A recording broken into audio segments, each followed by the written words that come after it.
The fear that teams had come to Old Trafford to beat teams in the tunnel. This is Manchester United, this is siege mentality. When I was younger, everyone used to tell me things that I couldn't do. You have to respect you before anyone else is prepared to respect you or don't respect you. I need to do what I believe is right for me. Dr. Stone called me and said, Cody, you need to get yourself in the hospital. And then all hell broke loose from there. I remember sitting there just crying, mentally saying to myself, I can't do this anymore. And I always said to myself, just get your head down, keep working. I know I can beat this. I know I can do it. Mentally, you're stronger now? Definitely, yeah. Because I know the journey I've been on. I know what I am. I know where I've come from. I know where I'm trying to get to. This is me. This episode is supported by Huel. Well, Andy, welcome to the show. Thank you. Look, we always start this conversation with what do you believe high performance to be? And I'd like to know from you how different your answer would be today compared to the guy that was playing football 20, 30 years ago. Yeah, most definitely would have been different, yeah. Because back then I most probably wouldn't have known what it was because most probably wouldn't have achieved what I achieved back then, so yeah. What would it have been 20, 30 years ago? What would you have described high performance like as then? High performance then? I don't know. Most probably nicking a night out, most probably, yeah. Yeah, most probably, yeah. I don't even know. I've got to be very honest. 20, 30 years ago, what I thought of, I don't even know. Most probably making it, getting to that level, especially getting to that elite level. Because ultimately, you're always striving to try and get there, especially when you're younger. That's the level you want to get to. And then I was always of the ilk that I'd never actually got there till I actually retired. I can look back and say, yeah, I couldn't ask anything more of myself because I've done everything that I've always wanted to do. So, yeah, that's what most of it would be for me. And I'm personally really pleased that we've managed to get you to come and join us on High Performance. Because do you remember the last time you and I met? I think it would have been on the TV, wouldn't it? Yeah, it was on the TV, but you were not well at that time. Yeah. And do you remember you like there was no dressing room for you? Yeah. I remember looking at you thinking, he doesn't look well at all. And I remember saying to you, are you okay? Do you remember? Yeah. And then I took you and you took my dressing room. Yeah. I remember and let you lay down in there and then I went and rehearsed, got ready for the show. And time was moving on and we were getting close to going on air and you hadn't appeared, Andy hadn't appeared. And I remember someone saying, well, where's Andy? I said, well, I'll go and find out. And I went back to my dressing room, opened the door and you were lying there in the dark. You remember this spark out? You were just, completely asleep. Yeah. That's when I was really ill. Yeah. And did you know you were ill? Yeah, I know I was ill, but mentally, I think, obviously, coming from the background, you just say to yourself, man up, get on with it. You ain't got time for this nonsense. You play football, you go in the dressing room, you ain't got no time to sit down and speak to anyone about your problems or if you're feeling ill or anything like that. It's like, hey, just get on with it. So for me, that's exactly what I did with my illness. Hey, man up, get on with it. You do what you can do, you get through your days and whatever you don't ask for help, just keep pushing through. And how long were you doing that for? I was doing that till I actually confessed to myself, so possibly, I don't know, 6, 7 months into my illness, I finally kind of like conceded defeat. That, I get it now, I'm very ill. So kind of like, where'd you go from here kind of thing. So look, for people who aren't actually aware of the fact that you have been like seriously ill, what happened? Like when did you first notice that something wasn't quite right? When I actually spoke to my ex-Manchester United doctor, and he came around my house and just ran a few tests on me, then told me to go to the hospital the day after. So what happened? How did he end up at your house? I was on a trip for Manchester United to Vietnam, a promotional trip for Man United. Flying back the day, just went to the toilet, had a wee, and you just smelled really, really strong. I just thought, I'm dehydrated, crack on, get on with it. Got home, for instance, I think I got home the Wednesday. Just felt a bit tired, typical man, cut up paracetamol. Yeah. Go to bed, I'll be okay in the morning. Next morning I woke up, I just started gaining a lot of weight, like water retention, but I just thought, I'm not feel fit. So by Friday when I called my ex-club doctor to pop round and come and see me, popped round, just looked at me, ran a few tests on me. He said, okay, Cole, if you go I was living in obviously Manchester at the time. If you go to the private hospital Saturday morning, they're going to take some scans and all that. And I'll speak to you most probably Monday. So I said, not a problem. Did that. First thing Monday morning, Dr. Stone called me and said, Cody, you need to get yourself in the hospital. I'm like, Doc, I've got a few things to do. He said, no, seriously, Cody, you need to get yourself in. So I said, okay. I went in the hospital. And the crazy thing is, my consultant at the time was actually waiting for me at the entrance. So I walked in. Hi, Mr. Cole, how are you? I said, yeah, I'm fine. I remember saying, look, I'll be honest with you, I don't have time because I've got things to do today. So he said, I haven't got a problem in that. No problem. Just going to run a few tests with you and then you can go. So I'm thinking, oh, yeah, brilliant. I'm not going to be here long. So we did that. I remember him taking a biopsy. Were you not worried? I'd be in like full panic mode if someone says get down to the hospital quickly. Were you not panicking? No, I remember phoning my kids and saying my kids, Dad just got to go to hospital. Because I think when you play, because going to hospital, like, yeah, come on, man, it's like getting out to go training. Every day someone goes to hospital, you know. So I end up going, he's waiting for me, took a biopsy, just sitting there chatting. And I remember him saying to me, have you had any of these symptoms? And I said, no, nothing at all. No. Just kept saying, I need to go. He said, no, not a problem. I'll let you go, have a chat, do that. Symptoms, no symptoms. He said, okay, then fine. I think within about 20 minutes of him asking me about the symptoms, I had every symptom that he told me about. But he knew, he already knew, but he was just waiting and obviously get me to stay there. Yeah. Because he knew the symptoms at any stage. What sort of symptoms? So one was hiccups, and then itching. You feel like you've got 1,000 ants on you. You can't stop itching. And it was absolutely ridiculous. Yeah, I was itching, tried to talk to him. I got the hiccups. I'm itching. I got the hiccups. And I remember him saying, okay, bang, there you go. And then all hell broke loose from there. Did you know that less than half of Brits eat breakfast every day of the week? I mean, that's amazing. But why? Well, it's because we're all time poor, especially in the mornings. So we compromise. My fix is Huel's nutritionally complete high-protein shake, a complete meal in a bottle that slots perfectly into my life. Head to the link in the description for a free t-shirt on your first order with Huel. How can you resist that? Rushed me upstairs and then tried to get a needle in me. Couldn't get a needle in me. Because I'd basically swollen up all swollen up.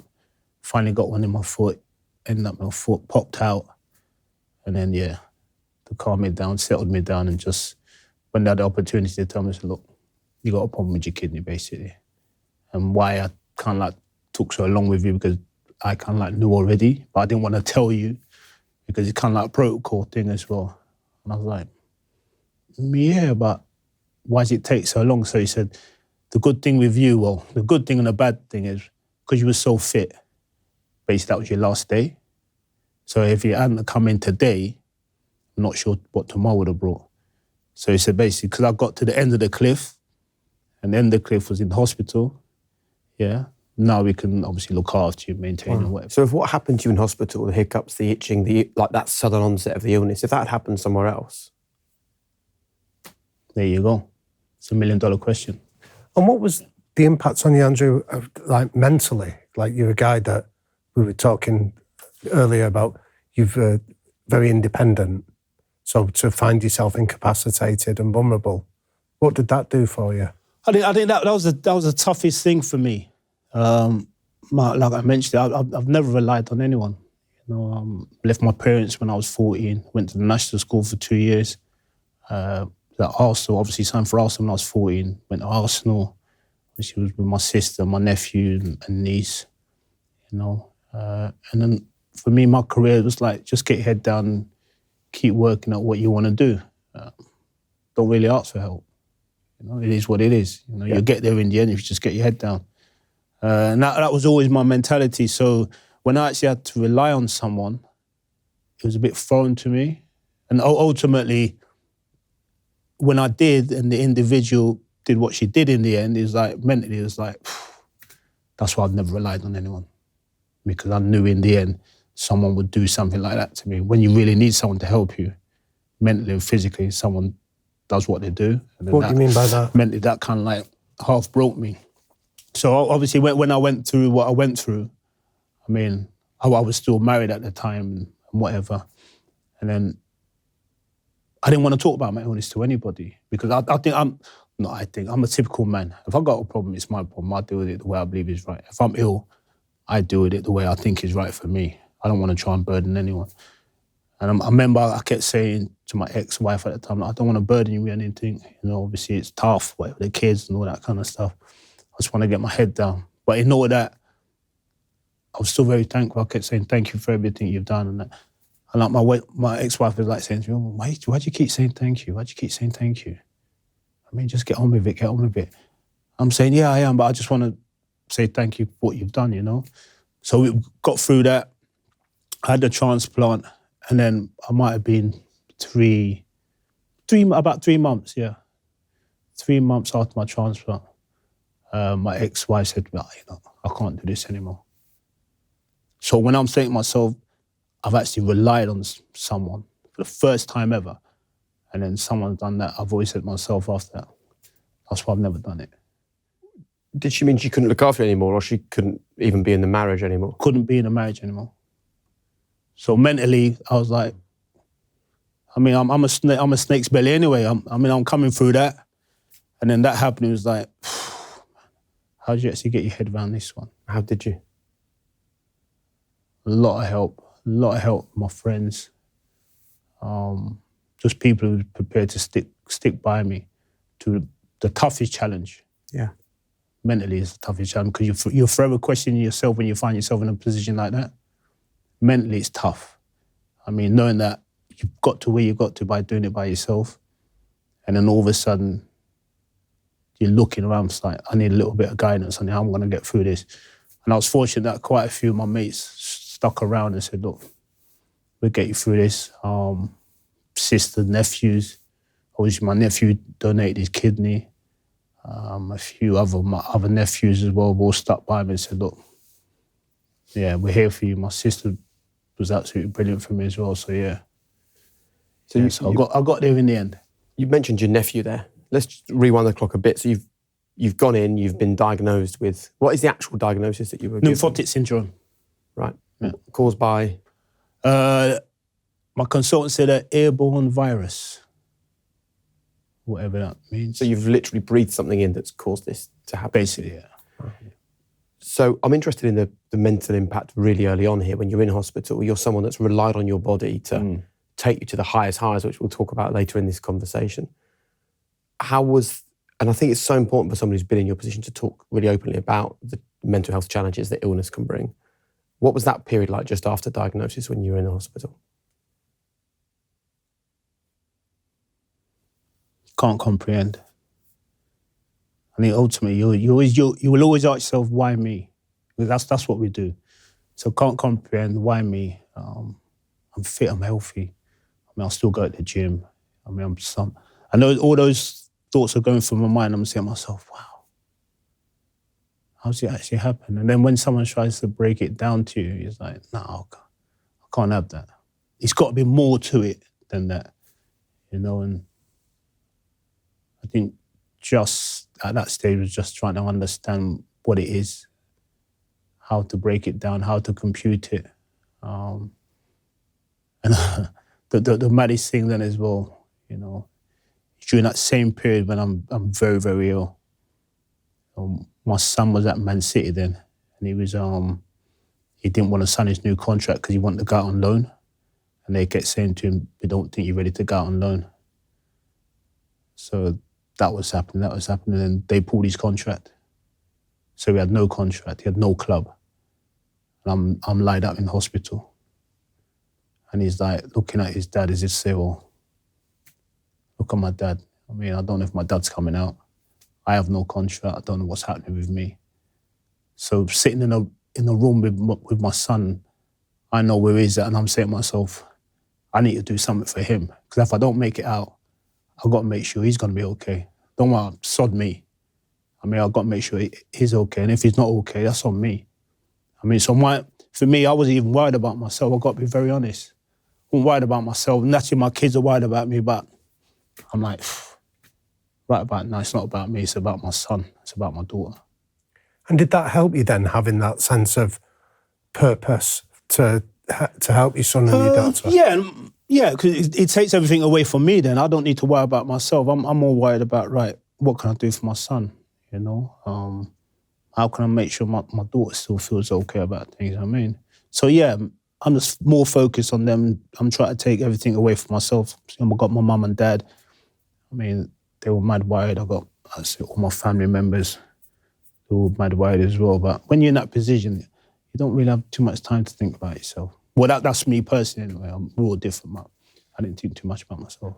So for anyone watching this episode, Andrew, anyone that might be feeling similarly lost or hopeless or a sense of despair, what did you go through that you feel you could pass on and help others? In India, just to sit down and talk to people. You know, I remember sitting down with counsellors and talking with counsellors, just getting a lot of things off my chest, not just my illness, but life in general, you know, how I got myself to that point, for instance, from a kid to getting to where I am, where I ended up, knowing that, just how tough it was, you know, and during that period, you do bottle up a hell of a lot. Being a professional footballer is not the easiest sport in the world, because you can't go in the dressing room and speak to you, I've got this going on. I mean, you get laughed out of the dressing room. Basically, you just got to be as strong as you can mentally and continue to do just that. And I imagine when you first had the diagnosis, your brain was going, okay, give me some tablets, I'll take those and I'll just get on with my life. Oh, 100%. I remember when we was having a conversation, I was just thinking, look, I'm used to taking tablets. Look, I've done it for 20 years, so it doesn't bother me. Just give me some tablets, I'll crack on. I mean, I'll get on with things, and no problem to me. I mean, I remember saying, yeah, we can obviously give you tablets, which they do anyway, protocol. They give you all the medication that they believe that can possibly help. But ultimately, they know from the offset where you're at. But everything's protocol, so medication. And then finally they turn around and say to you, right, you're going to have a kidney transplant. And that's what it was with me. Protocol with all these tablets and all that. I remember that they gave me a set of tablets, and I was speaking to someone else who's got the same problem with me. And he was on the same tablets, and we had a conversation. He said, these tablets are absolutely vile. Where these tablets take you. What, physically or? Mentally, where they take you is like tough, very, very tough. I mean, I remember when I used to watch people talk about medication on TV, and I always just thought, it can't be that bad, come on. The medication can't make you have these crazy thoughts. Oh yeah, certain tablets and medication make you think some crazy things. Like what? Just like, I remember sitting there just crying, mentally saying to myself, I can't do this anymore, and all these kind of thoughts, you know. But like I said, when I spoke to a friend of mine who's got the same thing, he had exactly the same thing with the same medication, you know. And I get it now because I'm in a position now to turn around and say to myself, back then it was tough. Yeah. But I know where I'm at. I know just how tough that place was, and I know now surrounding myself with good people and having the opportunity to get myself out of it. I know I don't want to go back to that place because it's just a tough place. Was it lonely? Yeah, very, very, very lonely. I don't think people would ever understand it. When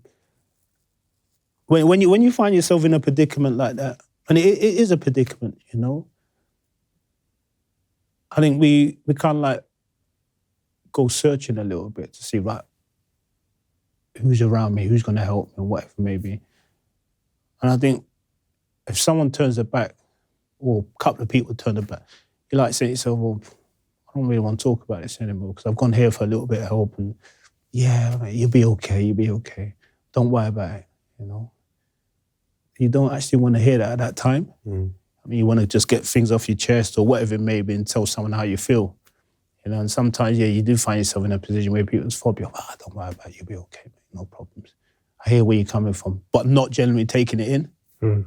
You know, and I think that was really, really tough as well, yeah. And how long were you ill for then before a transplant was arranged? For me, it was about a year. Because mentally I was like, I know I can beat this. I know I can do it, you know. I attacked it the same way I would when I was playing football, being injured. You'll be okay. I'm going to get your head down, work hard. I remember going to the gym and I was in the hospital. I went out to something like 17, 18 stone. And I come out and I was still carrying a lot of weight, a lot of water retention. I was going to the gym and people looking at me and say, what's he doing in the gym looking like that? But me, I was like, I don't care, I'm still doing exactly the same thing. Not realising that if I go to the gym, by the time I got home, for instance, if I got home at 12 o'clock, I'll fall asleep till possibly 3, 4 o'clock in the afternoon. Have something to eat, fall asleep again till possibly 9. Might have something to eat and then fall asleep again till the following morning. So all I was doing was sleeping anyway. Yeah. You know, but I couldn't change my mindset until I actually conceded defeat by saying, look, I'm actually ill. And when I did that, that was the toughest thing. Like I was saying, that was the toughest thing for me to do, to concede defeat and say, you're actually ill, by the way. You know, you need. Why was that so tough? Don't concede defeat.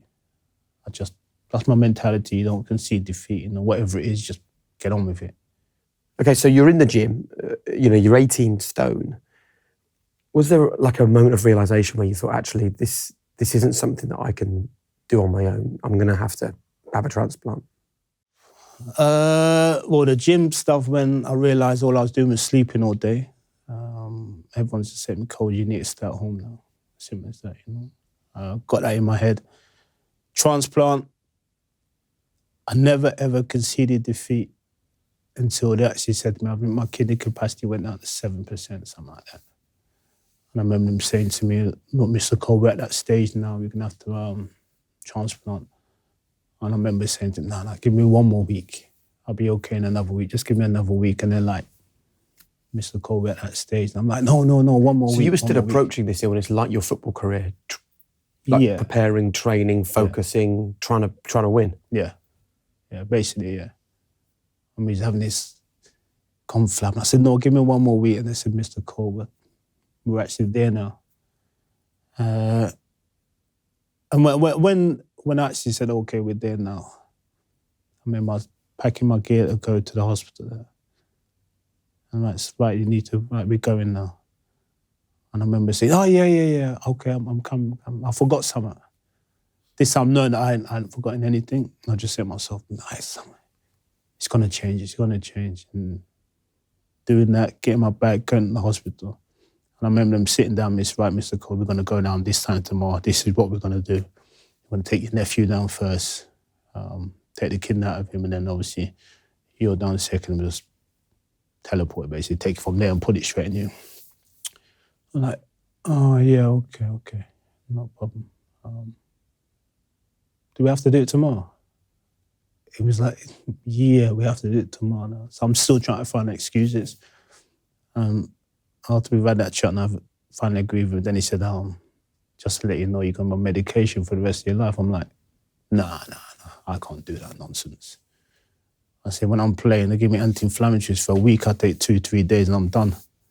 And they say, well, there's no other way around it. You know, your medication for life.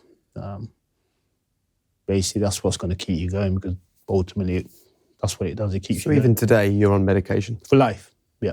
Why? Yeah. Because I've got a foreign aid in my body.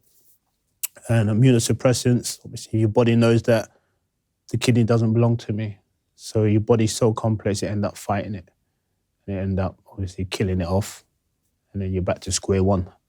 So you got to deal with those. And with medication, there's good days, there's bad days. I remember the first set of medication they put me on. And he said to me, right, you might have a few complications or whatever. And I'm thinking, yeah, no, I'm okay.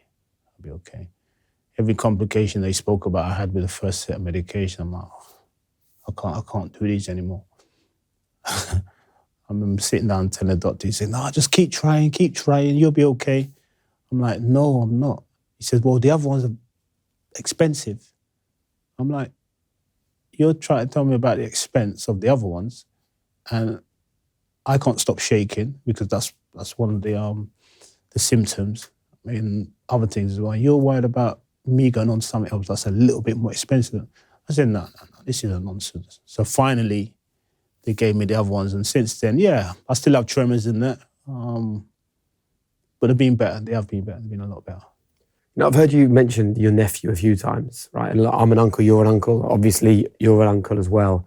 And I suppose I just think that actually, like, when you have nieces and nephews, you love them like your own children, right? And suddenly you're asking your nephew to undergo a transplant to save your life. That feels to me almost like the most emotional and difficult part of this whole story. And I just wonder what the impact of that was on you psychologically.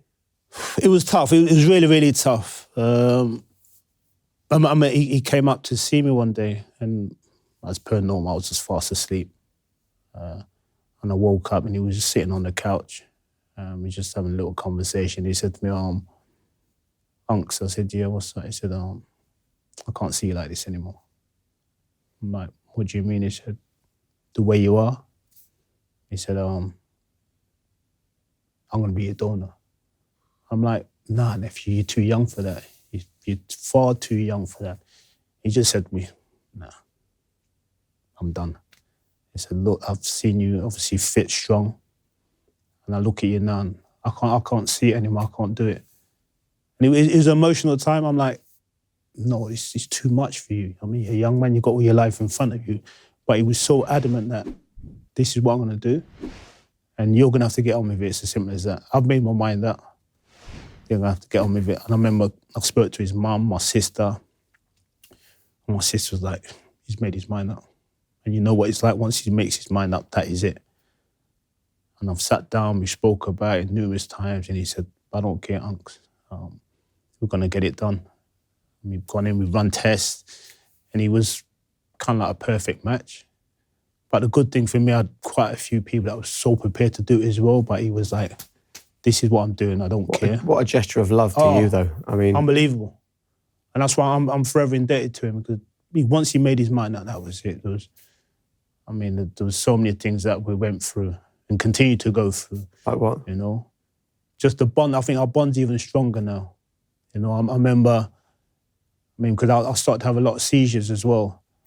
I remember I just passed out and was having a seizure in the hospital. He's had to see me go through all those kind of things and, you know, manage me and get me back on my feet and all those kind of things. So yeah, it's been tough.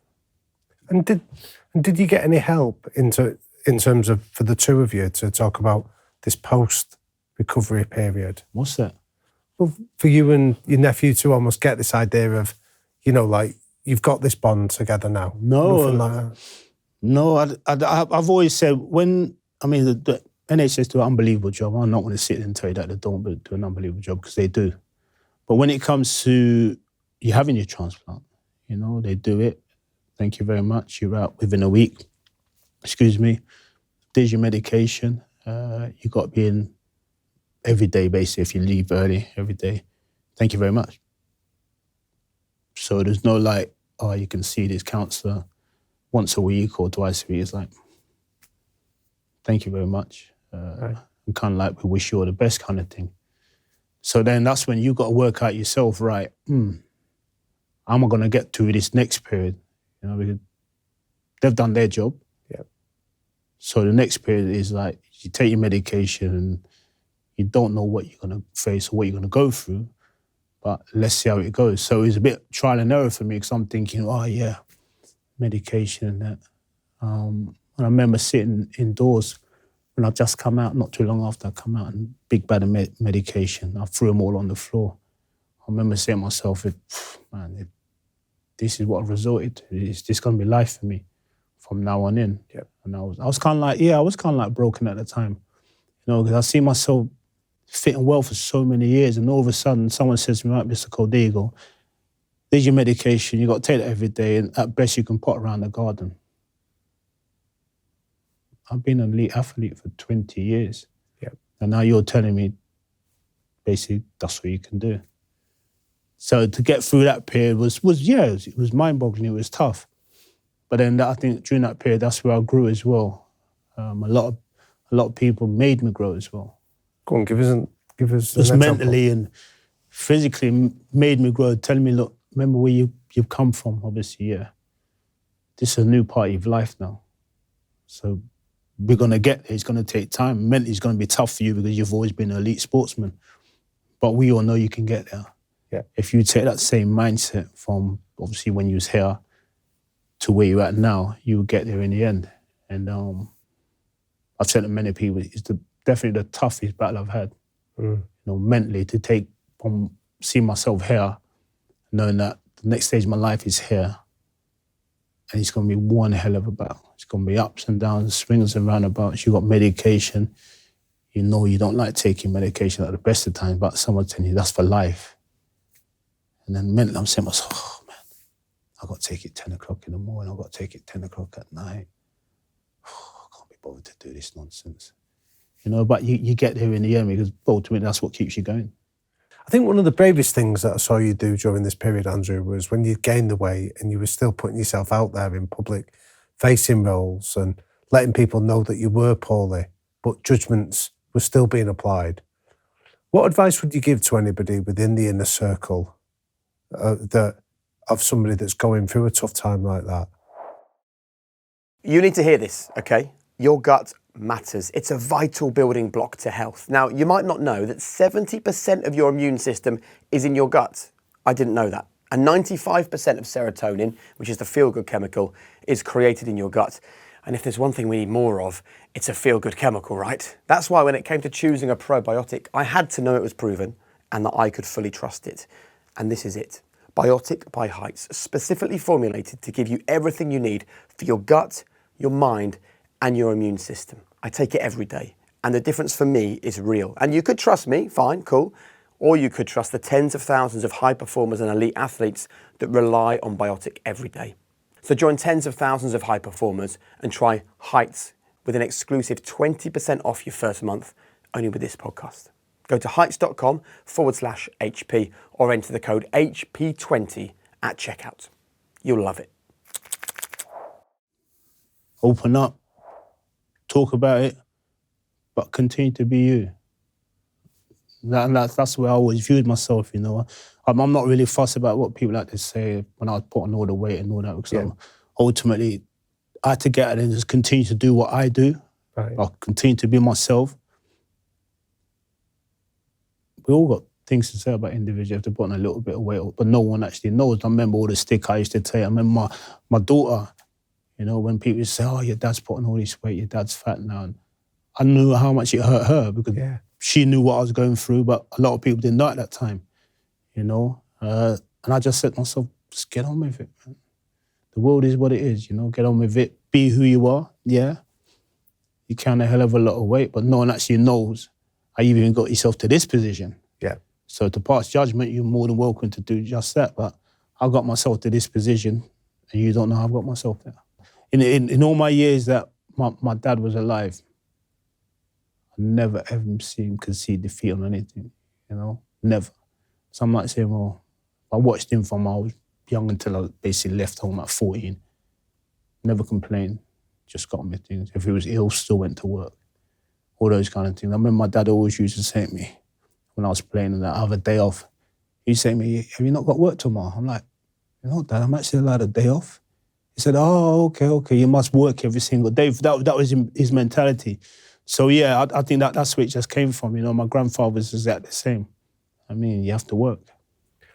So can we talk about your dad then? Because he's a fascinating character in his own right. That when we were researching his background, he was part of that Windrush generation that came over. Yeah, I think my dad was a bit of a star in his own right, but I think what I got from my dad is, you know what I mean, you just get your head down, your work, and it's just quite an individual.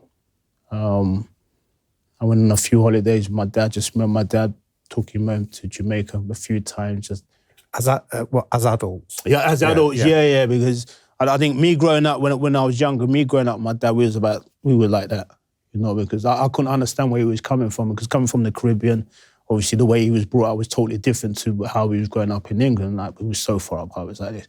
And then as you grow, you get older. I get it. All my dad ever wanted to do was like look out for me and get the best out of me and hopefully go on to succeed in life and whatever I did. So as I got older, we spent more and more time in Jamaica on holiday and that, just to have the conversations with him, how he felt when he first came to England, how difficult it was for him to find work. And everyone, once they landed in London, everyone started to migrate if there wasn't enough work in London, migrate and things like that. I've never known that because I'm thinking, come on, man, it couldn't be that bad. But what do I know? Because my dad never opened up about his traumas of first coming to England and how tough it was for him. Yeah. Yeah. And when you think back to the messages that he gave you that you're passing on to your children now? What are the big themes? Hard work.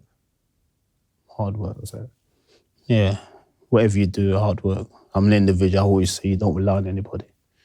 I mean, my granddad, my dad always used to say that to me, don't rely on anybody, you do your hard work and you earn your own money. And I thought, yeah, of course, but he said, no, you earn your own money, you don't rely on anybody for anything. You know, and I thought, how I took that into my footballing career, I remember when I was at Man United and that, and I wanted to be playing week in, week out. And the manager changed the system and, you know, I wasn't playing in the big games. I'm sitting there saying to myself, I'm getting paid good money to be sitting on the bench. That's not me. I can't do this. I can't do it. I need to play. I need to feel like I'm contributing. You know, and that was one of the reasons that I left Man United, because I wouldn't feel like I was contributing.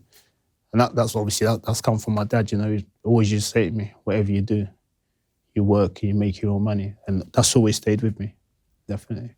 And are you now, reflecting on it, are you proud of the actual mental strength that you showed, the growth that you've experienced, the awareness you now have for communicating and talking to other people? Yeah, most definitely. You know, I think even more so because everyone was so surprised that me being who I am, that Coley can actually come out and talk about these kind of things. Everyone knows I'm a private guy. I get my head down. I'll only voice my opinion when someone cheeses me off. And everyone knows that. Everyone knows. I mean, Coley doesn't really say a lot, but if someone cheeses him off, he'll let you know about it straight away. Not a problem for him. So when I started coming out and speak about things like that, everyone was like, wow, that takes some doing. And for me, not really, no, because I've always got it in me, but I'm not an individual who's going to sit there and judge people. That's not me, because we can all do that. Yeah. You know, I'm not an individual who's going to talk too much, because I prefer to listen. That's me. You learn more from listening than you do talking. You know, so when I actually come out and said what I said, I think people turn around and said, yeah, he's a good guy. You're physically weaker now than that man who at one time dominated English football. I wonder whether, though, mentally, you're stronger now. Yeah, definitely, yeah. Because I know the journey I've been on. I know this journey here compared to that journey. Yeah, there's ups and downs in that journey. Yeah, I could get that one. But this journey is life, you know? It's about your life journey, and it's about trying to stay focused, enjoy the rest of your life. You've got kids. I mean, I've got nieces, I've got nephews who look at me and like, well, from where he's come from there to where he's at now, I'll be so proud of him. I mean, so yeah. And I think having the opportunity to help so many other people as well who find themselves in the position that I've been in, I'm very proud of that as well. Very proud, because I never thought that I'd have the influence to be able to help someone else. Playing football is totally different, you know, run around, I mean, chase a ball, score a few goals, and adulation was never for me. I found it really, really tough. I only play football, I do something that I thought I was good at, and adulation for me was tough, like I said, but to try and help people mentally and physically to get out of a situation to find themselves in, I'm very, very proud of that, yeah, definitely. Have you ever had a moment where you'd want to recall the impact that your journey has had on somebody else? Yeah, the craziest thing is I think you sit down and you have the opportunity to say, yeah, I've helped people in my position that I never thought I'd be able to help. I think so many people being able to reach out to me on social media, going through having the same illness and things like that. And I just take that step back and I say to myself, I can't actually believe that I'm actually helping someone else, because ultimately I'm in the same position as you. And I always say to people, don't look at me as I'm the saviour. I'm not the saviour. I'm just more prepared to talk about it and be vocal about it. But they're saying, oh, you're so good, we're proud of you because you're coming out and speaking about it. I'm like, it's people like you make me feel very proud, but you're helping me just as much as I'm helping you. You know, because you're reaching out to me and I'm trying to say, okay, then I found myself in exactly the same position. I went about it this way. I went about it that way. Or what you're going through, sometimes I don't know how I got through it, but I've got through it. And I think people can relate to that, you know, and say, oh, wow, yeah. I spoke to Andy Cole about this and he said X, Y, Z, you've made my day, and all those kind of things. I think when people say things like that, it makes me very proud, because I know I'm in the same predicament as they are. I might be a little bit further forward than they are, but they will get to what they perceive as a dark time and slowly but surely move forward as well, definitely. But there's no doubt about it that what you've done recently has helped so many people. But actually, let's also remember that scoring goals, right, put a lot of smiles on a lot of faces. So let's rewind to those days. When do you believe you were at the peak of your powers? Oh. No modesty here, by the way. No. I'll be very honest.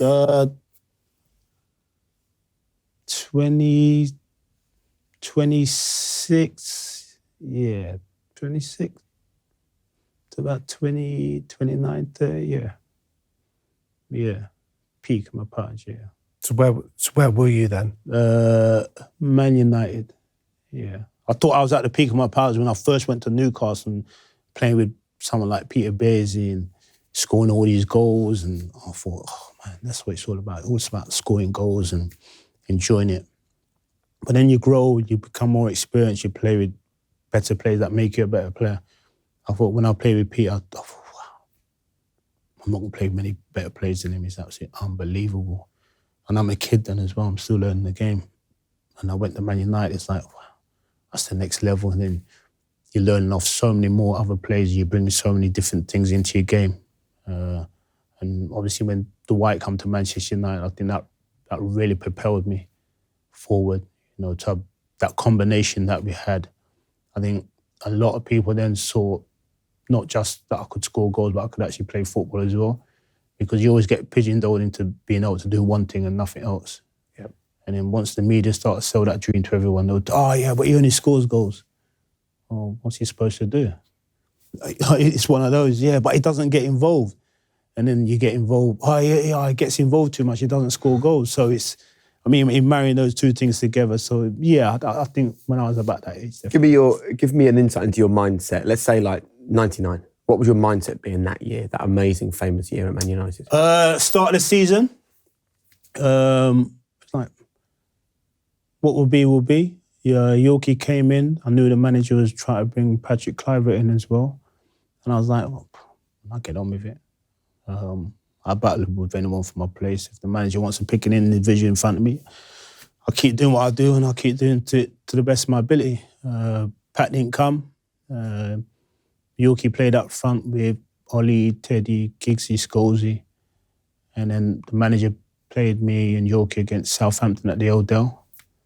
I think we won 3-1 or 3-0. And then the partnership from there was what it was for the next few years at Old Trafford. And my mindset was from the start of the season. I've had it last season. Someone else is coming in. I much rather the season before someone else is coming. Get your head down. Do what you do best. And just keep working at your game. And that was always me. That sort of sounds really simple, but give us an idea of what that looks like in reality. Like, what was hard work to you? I think growing up when I was younger, everyone used to tell me the things that I couldn't do, especially when it comes to footballing terms. You know, oh, you can't do this, you can't do that. But if he could do this, and then you start doing things, and people say, oh, yeah, but. So there's always a yeah, but thing as well. And I always said to myself, just get your head down, keep working, you know, work after on the training pitch, work your respected coach, and just do the things that you believe are right for you. I wasn't an individual. I could never brown nose. I'm straight down the middle. I mean, once I make my mind up, that's what I'm going to do, and it's as simple as that. Even with Sir Alex Ferguson? I can't brown nose. Even with Sir Alex Ferguson? I can't brown nose. I'm built the way I'm built for a reason. And I look back, I remember the gaffer always used to say to me, ultimately, your pride will kill you in the end. I always used to say to him, boss, what does a man have if he doesn't have pride? So what was your relationship like with him? Good. Very, very good. For me as a manager, he always knew what made me tick. Which was? He could scream and shout at me as much as he liked, because that's what I grew up with. So for me, it was like, oh, yeah, it was what I grew up with. So I'm like, okay, yeah, I find myself in a little bit of problems, yeah. If I do this right, he'll forget about it, and that's what he did, you know. But he was always a G-up, and I always responded to a good G-up. You know, I wasn't a flaky individual that if someone has a go at me, I'm a shrinking violet. No, that's what I enjoyed. I enjoyed the manager pulling me up at times and saying, look, I want more from you, whatever it may be. Yeah, I think that galvanised me. I think mentally, he wasn't just your manager. He always wanted to get into your psyche as well. Always wanted to know what made you tick. I remember sitting down and having a conversation with him. I used to say to myself, he's the only person who can actually get into my head. Because at times I can't get into my head. But he was so good because he just knew how to manage me. What things would he ask then to really understand you? Family life. Obviously, parents' background, obviously hard work, all that kind of stuff. He always knew that, the way I worked, the way I conducted myself, always very respectful because that's why I've been brought up. And little things like that, I'm like, but he always watches people around the hotels or how you interact with people and, manageable and all those kind of things. I remember sitting down with me and saying to myself, yeah, I know you're very respectful, you're very manageable. I'm like, why is he watching me like that? But that's just the way I deal with people, the way I've grown up. I've always been told you got to respect your elders. There's certain things that I knew I had to do. And for me, I took that into my footballing career as well. I always had an unbelievable relationship with the laundry ladies. I used to go in there, have a cup of tea, have a laugh and joke with them. Because I've always said, without them, my job becomes harder. If they're not doing my kit, the way I want my kit, it makes my job harder. So for me to be respectful to the girls in the laundry room, that's nothing, I used to go in there, have a laugh and joke with them, kit man, whoever it was. I would always have time for them because we're all a team. That reminds me of when we sat down with Ollie and he was talking about when Bruno Fernandes joined the club and it sounds like he was echoing Ferguson. He said the first thing that they noticed was he went round to all the kitchen staff and shook hands and introduced themselves. Why is that important? Because they're just as important as your teammates. I think people fail to understand that, because they're not earning all these £1,000 a week, does that make them less important than you? For me, it doesn't. Their job is just as important as my job. And I was always fortunate, like I said, the dinner ladies at Carrington, at Carrington then, but before that, the Cliff. You're preparing my food, so for me to be respectful for you, that's a minor, because that's exactly what I've got to be. So all those kind of things for me, it was never a problem. That is your dad, isn't it, down the line? line? 100%. My dad's my granddad. It's like you have to respect other people. It's as simple as that. So take us into your relationship with Dwight Yorke. And I suppose what we're really interested in is less like two great players linking up on the football field, but actually why that relationship was so good. Like, why did it work? Oh, Peter Pan. Is that what you called it? Yeah, Peter Pan. He was crazy. I've always tried to explain this to people. It's one of those things that just happen, and you don't know why it's happened, but it's happened. And Yorke coming to Manchester United, obviously I found out he was coming, spoke to him. He was staying just at the hotel at the bottom of my road then. And I used to pop down, go see him, invite him around my house for dinner, all those kind of things. Used to help him to go look for a house, all those kind of things that people look upon and you have to say, well, he's your competitor. Why would you do that? Because that's just the way I've been brought up. It's as simple as that. And I always try to extend a helping hand to him in whatever he needed. And then the relationship, like you say, if you take away from football, as individuals, we got on really well. We got on very, very well. I understood him for what he was, and he understood me for what I was. And just the interaction, the laughing and joking we used to have away from football, was massive to obviously what you do on the football pitch. But as people, we're grown people, and we always knew how we could try and help each other, make each other better people. There were also players who it didn't work so well with. And I would love to look at that and maybe talk about some of those players like Teddy Sheringham. For me personally, I remember saying to everyone about this. I remember making my debut, and I've always grown up watching England. Whoever's making their debut, whoever it is, respective players, will always make a massive beeline for that individual to make them feel very, very comfortable because it's your first time you're going to play for England or whatever respective country it is. And I remember I had the opportunity to come on. And naturally, he was disappointed he got taken off. I get it. Well, even more so now, I'm older, but to not even to shake my hand, not even to wish someone making their debut good luck and that, that really hurt. That cut like a knife. And I remember running out on the pitch and saying to myself, I don't know how many people at Wembley at the time, 60, 70,000 people. I'm more worried about how many people have seen him snubbed on the line than me making my England debut. And that always stuck with me, because to represent your respective country, to make your debut, I suppose it's one of the biggest things in your footballing career, or whatever career you have. For me, it was like, I don't actually want to be here, I felt violated, that at that time a senior pro could do that. And it wrangled me for a hell of a long time. Yeah, it definitely did. Why didn't you go back in afterwards? Because you've always said you're someone that you front up if someone winds you up or whatever. Why didn't you just go in and say, what? Debut. Making your debut for England is not as if you go in the dressing room straight away and have a tear out with someone who's made numerous amount of times for England. Sometimes, you got to swallow that bitter pill. And I just thought at that time, I'm hurting at the time, to be brutally honest. Like I said, when people already have these perceptions of me as an individual, I can't really go in the dressing room and kick off and make your debut. And it was a little bit like that. So when you come to Manchester United, things change, because that's when I had the opportunity to tell them how I really felt. What happened?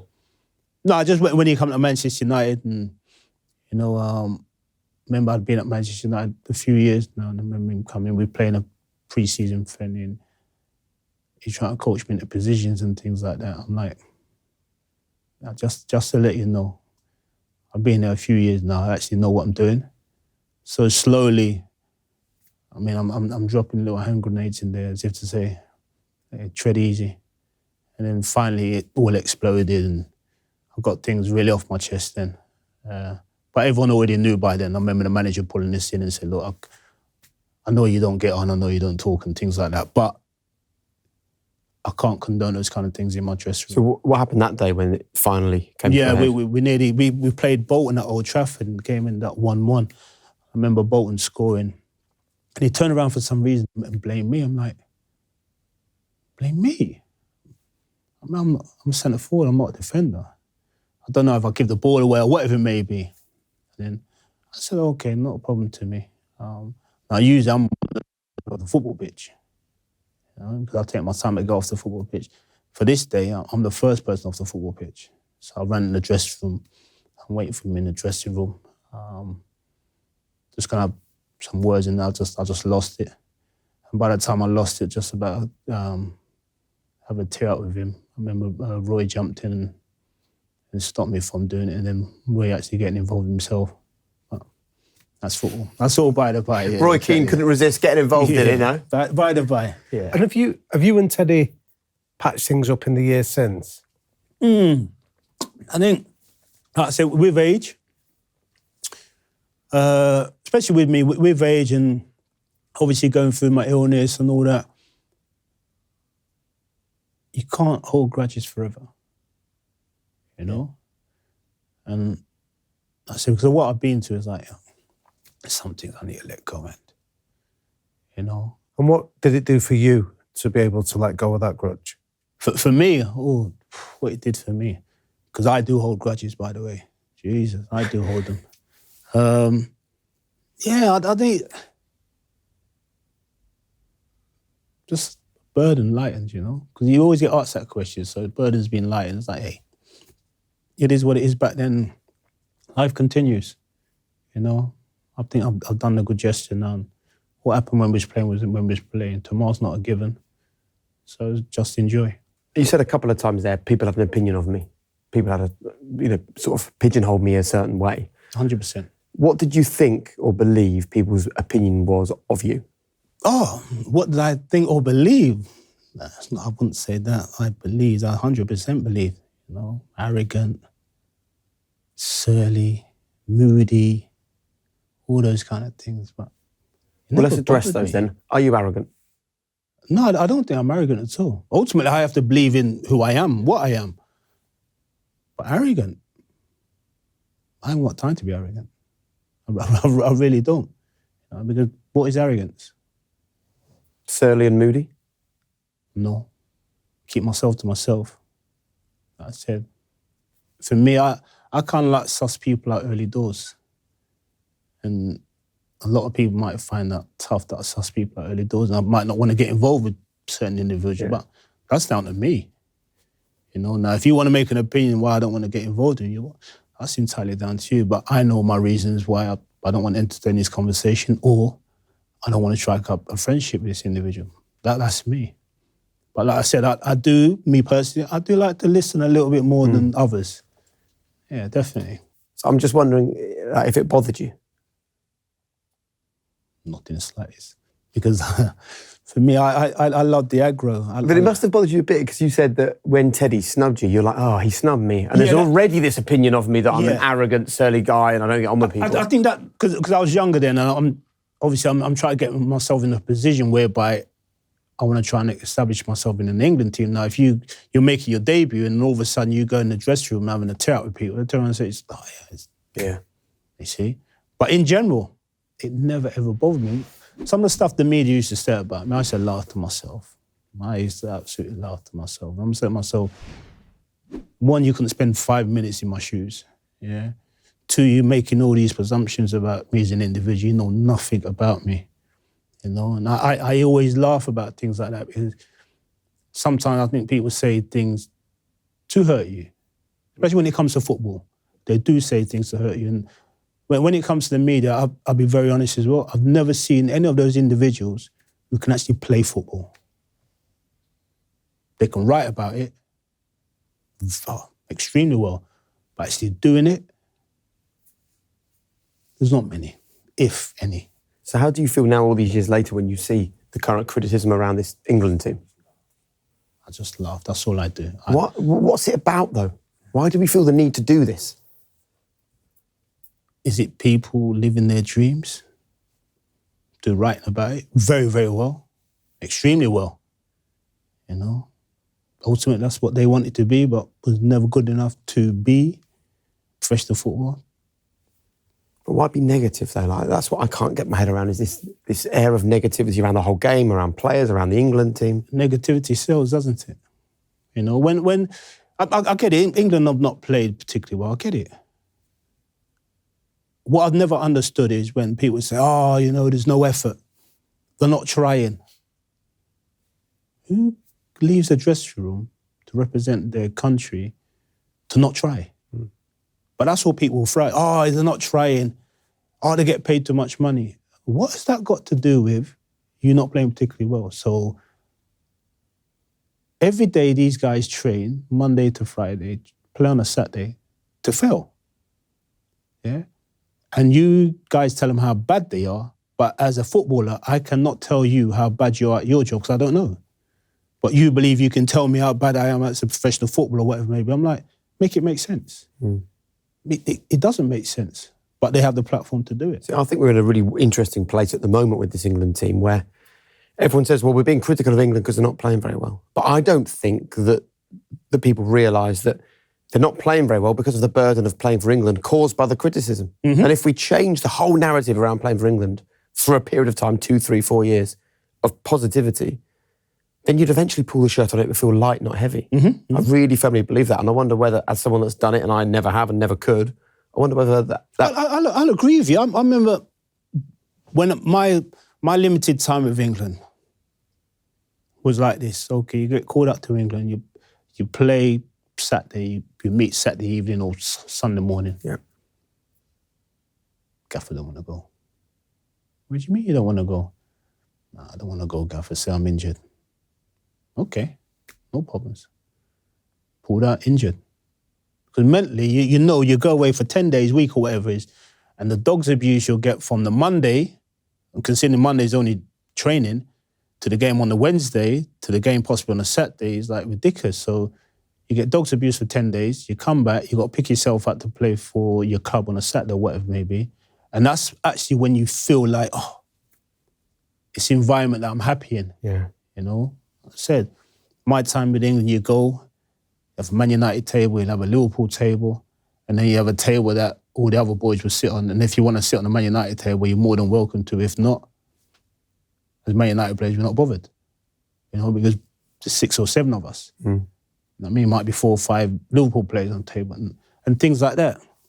naturally, I think it's changed now, but representing England was hard work due to the fact that the media's perception on so many different individuals was never harmony. It was never, ever harmony. And then they want to pick the team. I say to people now, they turn around and say, he's not good enough. How many games has he had? He's had 190 minutes. So he's not good enough. Yeah, he's not good enough. He can't replace such and such. How do you know? He's had 90 minutes. So that individual who you said he's better than, or you keep picking and saying he'll never get to that level, how did he get to that level? So when he had 190 minutes, didn't play particularly well, do you turn and say he's not good enough? But that's the judgment it is. So if you notice, lead up to any tournament, players trying to get himself in a squad, he's not good, didn't take his chance. He played 75 minutes. So 75 minutes, you can justify an individual not good enough to play at international level because you're saying after 75 minutes, you watching him, he can't play at this level. Make it make sense. Do you think that we as fans and the media understand the impact that we have on players? No, you don't. No, you don't. Because I think a lot of the fans and media are living their dream. I mean, sometimes I could go on social media and I listen to people talk about football and I'm saying to myself, okay, not a problem. What's your level? What's your level? Must we never played the game, or you play Sunday League, or you might have played semi-pro.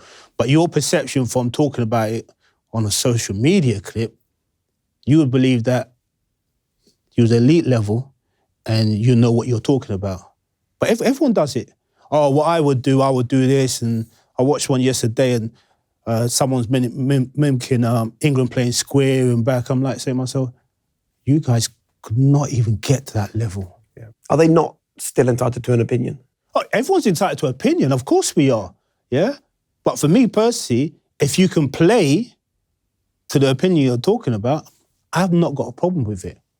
It's like, I would never sit here, I've got a plumber at my house or whatever, and I'll tell him and say, you know what, mate, I wouldn't do that. Mate, I can't tell you how to do your job. This is my job. Yeah. Yeah? So, as you said, everyone's entitled to opinion. Yeah, of course. But your opinion is not valid to me. Yeah. But as it's not valid to me, you're arrogant. And would you mind telling us how this narrative impacts a player on the pitch? So I look at someone like Phil Foden, who looks so comfortable for Manchester City, does unbelievable things. And then you see him in an England shirt and people are critical that his performances aren't at the same level. And I do believe it's because he is thinking, this is England, this is different. I know the criticism's going to be high. I know it's going to be all over the papers. I know there's going to be memes and jokes and things. So would you explain how the way we talk about the game impacts the actual performance on the pitch of a player? Ultimately, when you're playing in a club situation, you know where you're comfortable. You know where you're going to get the ball. You know what you're more than entitled to do when you get on the ball. I think when you play for England, you've got so many people trying to impress as well. So when you talk about a team thing, it's difficult as a team as well because you got this player wants to impress, that player wants to impress. But you can't all impress together. So that's why you have to play as a team. I think when you play for England, you want to try and impress, not just for yourself, but you want to try and impress the crowd as well, the manager and the media. And it doesn't work. If you look at, for instance, if you break down how Spain ended up winning the Euros and the World Cup, because in the end they have to put all the nonsense aside, Real Madrid, Barca, put all that to aside and let's say, hey, we're representing Spain. Yeah, we all have to buy into it. Forget what they want, we have to buy into it. I think as England players now, they've got to say, I know they keep saying, oh yeah, we need you guys. Ultimately, you need each another, to play as a team and to believe in each another. Because if you don't believe in each another, why are they going to buy into it? And once you start performing and buying into each another as a team, that's when they buy into it. And it's that simple. Look, I think it definitely impacts the players and they know what's going on. You look at Jude Bellingham's social media during Euro 2024. He was sharing like Stronger Together and he shared that poem, It's Not the Critic Who Counts, right? Which is all about dealing with criticism. How would you like us to talk about and to the England team to help them be the best they can be? With the respect they deserve. It's as simple as that. No one goes out there to play poorly. I mean, everybody tries. It might not be your day. we can look at the 3 games that they played. Yeah, not played particularly well, but ultimately, you have a squad of 26 players to make changes. Now, that's down to the manager if he's going to make changes or not. Now, if he does, he does. If he doesn't, he doesn't. But as players, you've all got to believe in each another. I mean, yeah, it's a showpiece. But as a team, you become stronger as a team. I mean, not try to outdo each other as individuals. I don't think if you look at England at the present moment in time, how they played as a team, there's been individual glimpses of magic, i.e. Bellingham gets an unbelievable goal the other day. His performance has been at the level that he would like. No, most probably not. But he wouldn't sit here and try and flannel it and say, oh yeah, I've been absolutely unbelievable. He'd be honest. And I think sometimes what the media don't like as well, someone comes out and says, I don't like what's been said. Oh, well, you haven't been playing well, have you? Well, I know. But you think I'm trying my best not to play well? Yeah, well, you need to do better. I don't need you to tell me I need to do better. I know, and that's what the media need to understand. No one needs to tell me, get behind me. I mean, galvanise me. I try my best, and ultimately that's all I can do. I mean, if you don't respect yourself, who else is going to respect you? I mean, that's been a theme of growing up as well. You know what I mean? You have to respect you before anyone else is prepared to respect you or don't respect you. Because ultimately, if you do or you don't, you can't harm me. Because I know what I am, I know where I've come from, I know where I'm trying to get to. I think that mentality for me has always helped me. I mean, you can't go out there seeking approval of anybody else. But has it damaged you at times as well? And the example I'm thinking of is when you're a young boy, before you've got this track record of success and you go into Arsenal, you're trying to establish yourself as a player, but you feel that you're treated disrespectfully. Yeah, 100%. I remember Paul Davis, when I was at Arsenal, obviously one of my seniors always used to sit me down and say to me, Coley, come on. You have to do it this way. Coley, come on, you have to try and do it that way. And I remember we used to call him Pops because he was obviously one of my elders. I said, Pops, I can't do it that way. I have to do it my way.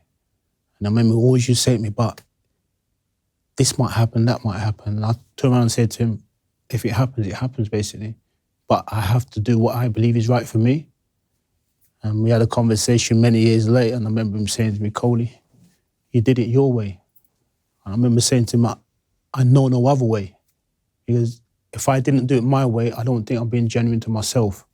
And I've always wanted to be genuine to myself. People could never turn around and say, oh, he's changed or whatever. I'm the same individual. Did you walk away from Arsenal at one point? Yeah. Tell us the story there. I was a kid. I was 16. Yeah, 16 and a half. And Pat Rice just kept chirping in my ear, kept chirping. I mean, I was a foreman. So I was my year foreman. So as a foreman, you delegate. I said delegate to the boys and say, right, crack on, just do your jobs. But I don't chase anyone. Do your jobs and then we can leave early and all that kind of stuff. Because I wasn't forceful with anybody like, oh, Coley, you don't like the job. I'm not saying I don't like the job, but if I tell someone to do the job, I'm not going to chase them because I've told you to do the job. Now let's do the job and work together as a team. And then he just kept banging on about that, training, banging on about I wasn't working hard enough. Just typical Ricey back in those days. So we were training one day, took someone on, scored a crazy goal. And everyone was going absolutely mad in training. I picked the ball up and just volleyed it. I walked off here and got showered, got changed. I remember David O'Leary was there and I said, Paddy, can I have a lift, please? He said to me, Coley, have you done your jobs? I said, yeah, Paddy, I've done everything. He said, are you sure? We have to do jobs then. I said, yeah, Paddy. He said, okay. He gave me a lift. Gave me a lift up to Cockfosters, went home, packed my bags, and that was me done. I just walked out. I remember my sister saying to me, where are you going? I said, I can't bother anymore. And she said to me, Andrew, no, you can't do it. I said, nah, I'm done. My brother-in-law, he came and sat down with me and said, what are you doing? And I said, nah, I'm not having people talk to me like that. He said to me, but it's going to happen. I'm like, nah, it don't happen for me. It don't happen for me. He said, no, you can't do it. So my brother-in-law, my sister, and then I went missing. And then they spoke to my mum. I remember my mum saying, he'll make his own mind up. He'll Where make did his you own go? decision. I went back to see my mum and dad. I remember my dad saying, "What are you doing?" I said, "Dad, I'm finished. I can't be bothered." And he's like, "No, you can't quit like that." I said, "Nah, I don't like the way people are talking to me." I remember my dad was saying to me, obviously when I first come to the country, yeah, the way they spoke to me, I mean, I'm like, yeah, but that's you. Yeah. I mean, things are changing for me. And I was so headstrong. I remember they spoke to my mum kept saying to them, if Andrew makes his mind up, that's it. There's not a lot I can do. I'm being very honest. He's so headstrong. So went through all that rigmarole, all that, spoke to, like I said, numerous parts of my family. And in the end, it's just like, all right, then go back for possibly another 6 months, see how you get on. And then we'll make our mind up from there. So I went back and then things changed. I asked for a little bit. Not too long after that, ended up turning pro, training the first team and all those kind of things. Yeah, and then just basically got my head down from there. But in the end, it didn't work out. But I'm just interested in, at 16 years of age, having the courage of your convictions to do that. Lots of 16-year-olds would go, I'm really annoyed about this. But they'd actually just go home and turn up the next day. But not you. No, I I had this... Were you angry? Yeah, very, very much so. But I had this inner fire as well. I had this fire that was burning and burning. I mean, I wanted to play football. I just wanted to know that I was good enough to play football.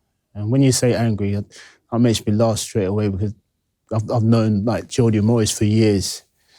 And I remember Jody always say to me, Cody, when you was younger, oh my God, you was a nightmare. You were so angry. And it makes me laugh when you said that because, I mean, when people like that said, yeah, when I was younger, very angry. Very, very angry. I think that, obviously, the way I grew up and all those kind of things. But how do you mean? Fire. I just had this fire. Yeah. So I think this is so interesting because we recently spoke to Alex Inglethorpe, the head of the academy at Liverpool Football Club, and he said that they actively look for those kind of fiery players, the ones that lose their head, they get a bit angry, they're full of emotion. All the things that we tell our kids not to be and not to do, right?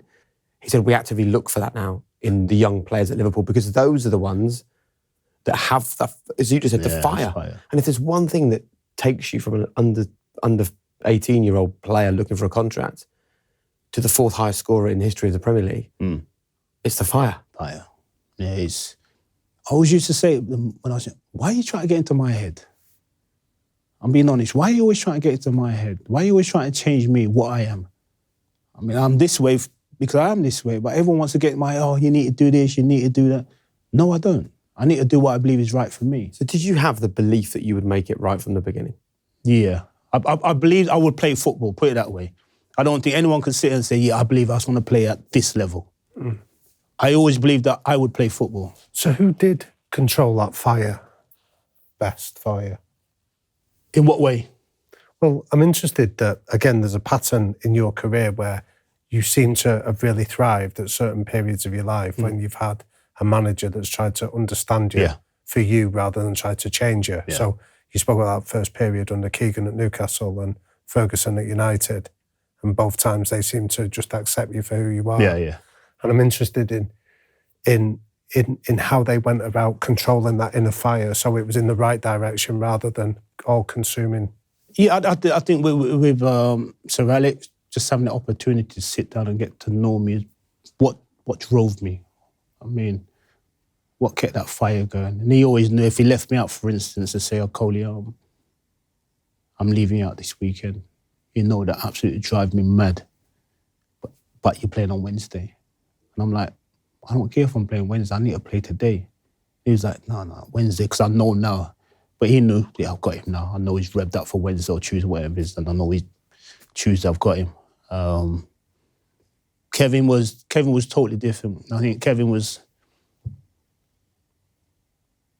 subtly trying to get into my head, but he couldn't get into my head because I wouldn't give him enough to get into my head. And then with Kevin, because he was so up and down at times.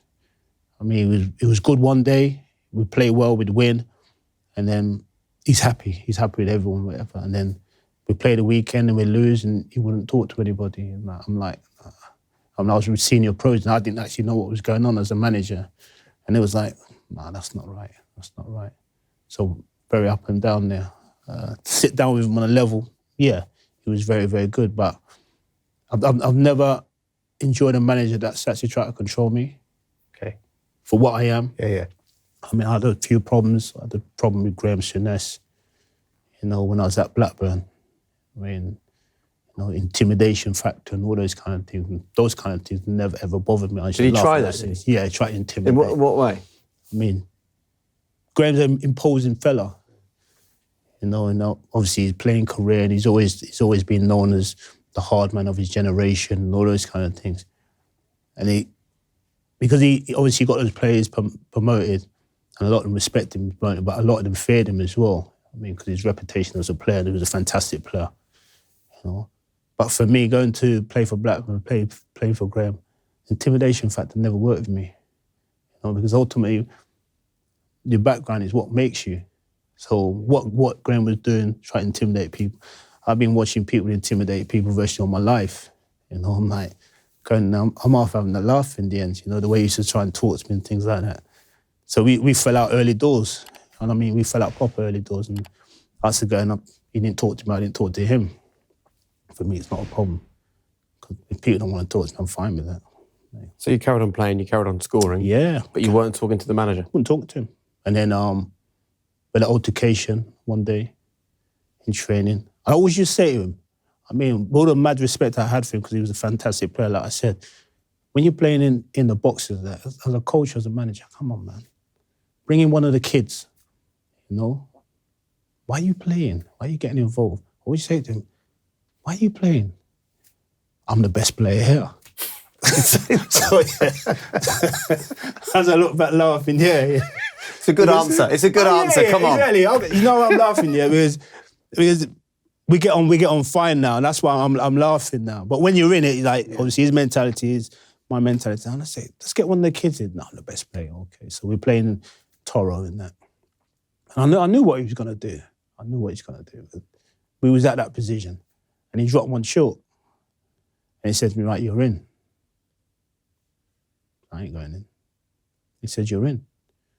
I said, I can guarantee you, no, I'm not going in.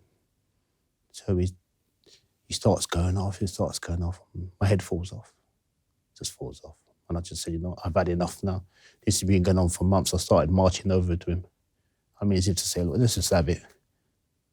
And once we have it, we get it off our chest and whatever. I remember the boys grabbed me and then forced me into the dressing room. And then he's saying, there you go. F this, that. I said, okay, not a problem. So we go in the day after, playing Arsenal on the Saturday, go in. I go in as per normal. Names the team, I'm not on the bench. Not a problem, I didn't expect to be. Does that, continues that, right. John Williams was there then, chief exec, and my agent, right, Graham wants you to apologise. No. Won't be any apologies from me. Well, if you don't apologise, you don't play. That's fine by me, I don't play. Well, you don't trim the first team. That's fine by me, I won't trim the first team.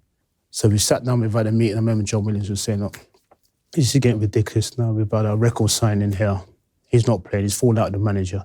You've got to come to a compromise, yeah, because he basically needs to play. So we ended up coming to a compromise, ended up playing, but the relationship was broken from then. I remember calling John Williams at home. I said, John, I'm going to be very honest with you. You're going to have to let me go. If you don't let me go, you're going to end up sacking me. He said, Coley, we don't want that to happen. I said, well, I'm just being honest with you, John. We were at that position. So in the end, John said, I get it. And basically, I got a free transfer. I moved on. I went to Fulham after that because, like I said, you'd have sacked me in the end. And there was no way for me to end my career at Blackburn or for Blackburn to end their career with me. How does the Andy Cole that's been through his recent health challenges and has kind of been given a second shot at life and has been helped to realise the really important stuff out there, how does he view the Andy Cole that used to play football?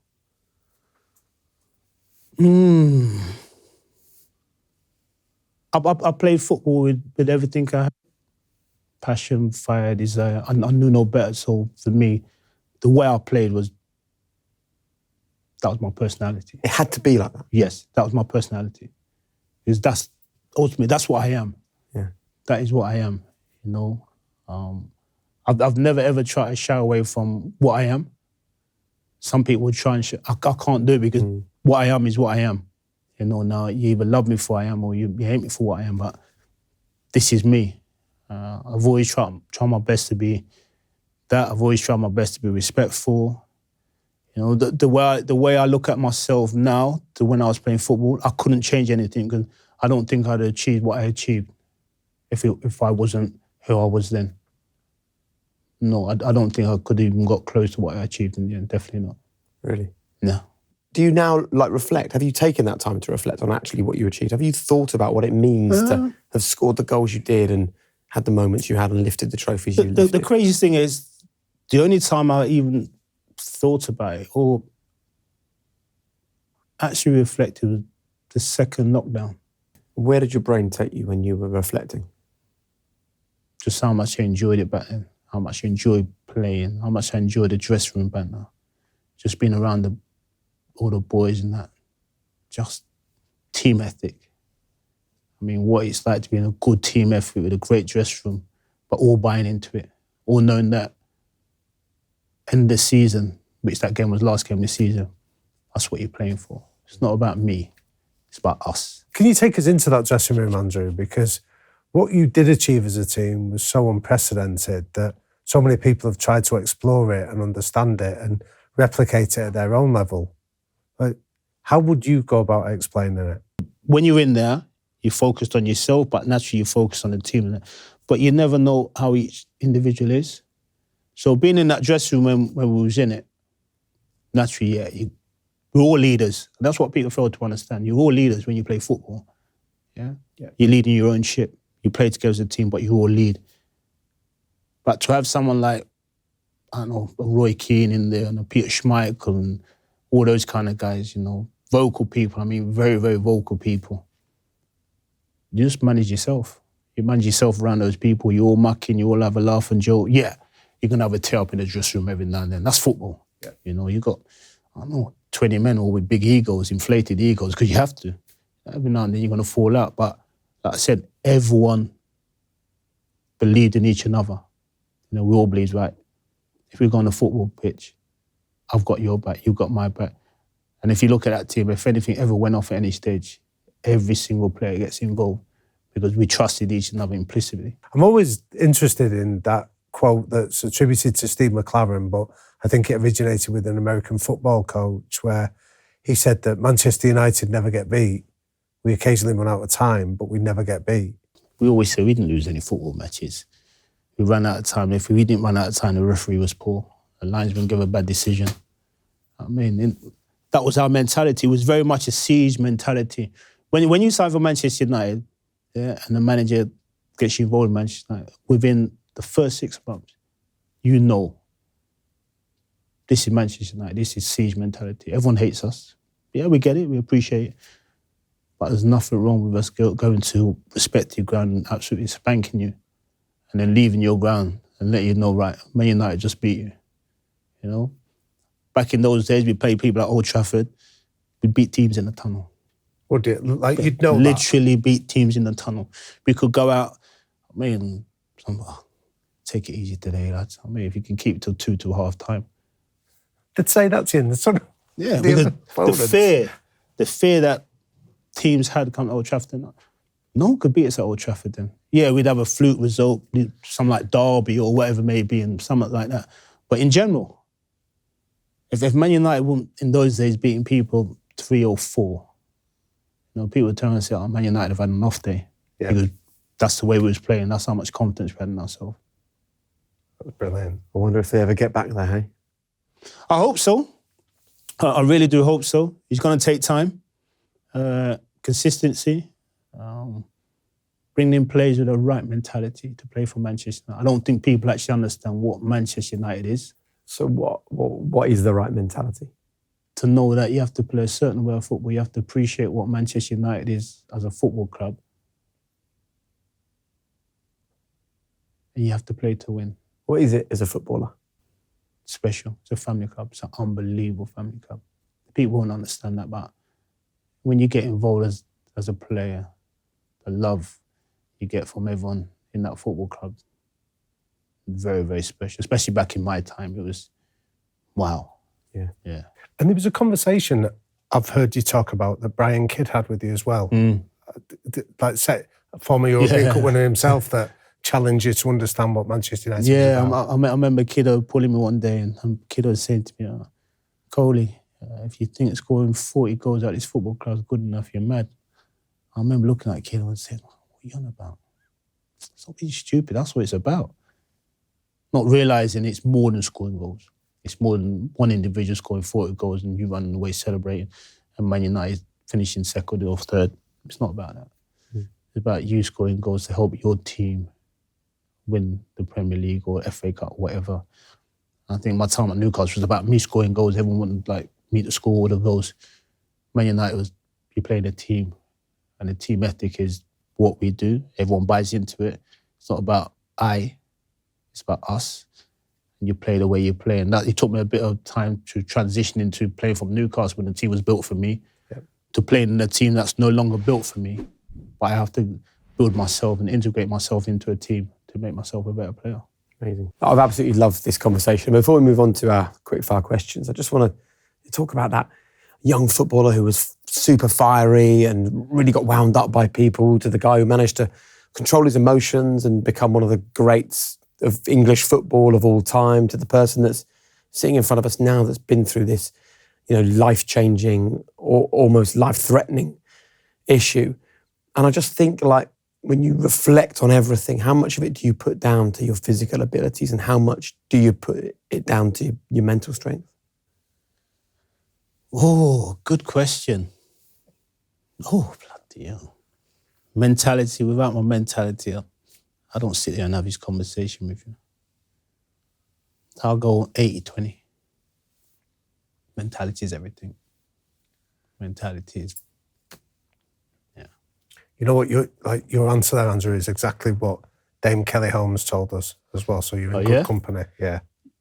She attributed the same proportion. Yeah. So that's good company to be in. Oh, definitely. And that's the individual as well, and the individual sport. Yeah, definitely. I'll take that. Right, let's go through some quickfire questions. What are your 3 non-negotiable behaviours? To me personally, I don't like people who lie. Honesty.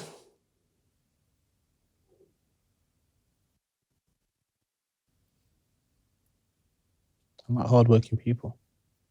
That's only 2. Honesty and hardworking people. Yeah. You need one more. People who lie. That's the same thing as honesty. Oh, sorry. So yeah. Respect. Very good. What's the best piece of advice you've ever received and why? Hard work. Hard work, dedication. Why? Because without hard work, where'd you get? Without being dedicated, where'd you go? So yeah. Is that from your dad? Dad, granddad, in general, everyone I've been around. I mean, young footballer, hard work. You've got to be dedicated to putting into that hard work because they both go together. The greatest player you've ever played against? R9. Yeah. Dream. Everyone laughs at me. I played Inter Milan, San Siro, quarters. And they said he was struggling with a knee injury, which obviously he was. I remember looking at him in the tunnel, I was like, he was a superhero. And people are looking at me and said, Coley, you okay? I was like, yeah, I'm okay. And he went out, I think he only played 60 minutes. The best 60 minutes I've seen. He was phenomenal. Absolutely phenomenal. So if he'd have stayed fit, yeah. Definitely. What's your greatest strength and your biggest weakness? Biggest strength? Probably go with my mentality and the way I try and deal with things. Weakest? Trust. I don't trust. And if I do, I don't trust easy. So yeah. If you could go back to one moment in your life, where would you go and why? Holiday. If I could, I think, you know what? Might as well just being a kid, being a scholar again. The enjoyment you have as a scholar is just, it's mad. As a YT, it's just the banter, the laughter. I'll definitely go back there. Yeah, because really you're under no pressure for the first year. And then second year, and then when you become a pro, that's when it really kicks in. You just enjoyed football, you played, you had a laugh, you had a joke, and the camaraderie was, So be a YT. So partly linked to that, what advice would you give to a 14-year-old Andrew just starting out? What would I give to me? Wow. What I would give to me is, don't be me. I always say that. People say to me, Cody, would you coach? I said, I'd love to coach, but the scariest thing is I wouldn't like to meet someone like me because I'm not sure I'd deal with that individual. So yeah, I think that's what it would be. So explain what you mean by that. It just scares me to be able to, like, if I come across someone like myself, how would I deal with that? You know, because I know what I was like when I was young and obviously coming through and whatever. And do you ever say to yourself at some stage, how would I deal with a younger me or whatever it may be? Because we all know what we are. We all know our tendencies or whatever it may be. We all know what cheeses people laugh and all those kind of things. And I wouldn't be sure I would deal with a younger me. I've got to be very, very honest. I think Andy Cole versus Andy Cole could be a challenge. A little bit of butting heads right there. Yeah. And finally, what is your one golden rule you'd like to leave ringing in people's ears? Your, I guess, biggest bit of advice for living a high-performance life? I give everything I had. Yeah. I left nothing out there. No stone unturned. I mean, I just be mean. Yeah. Amazing. Definitely. Listen, what a fascinating conversation. Andy, thank you so much. No problems, thank you. Thanks, Andrew. No problems, thank you very much. Cheers, thank you.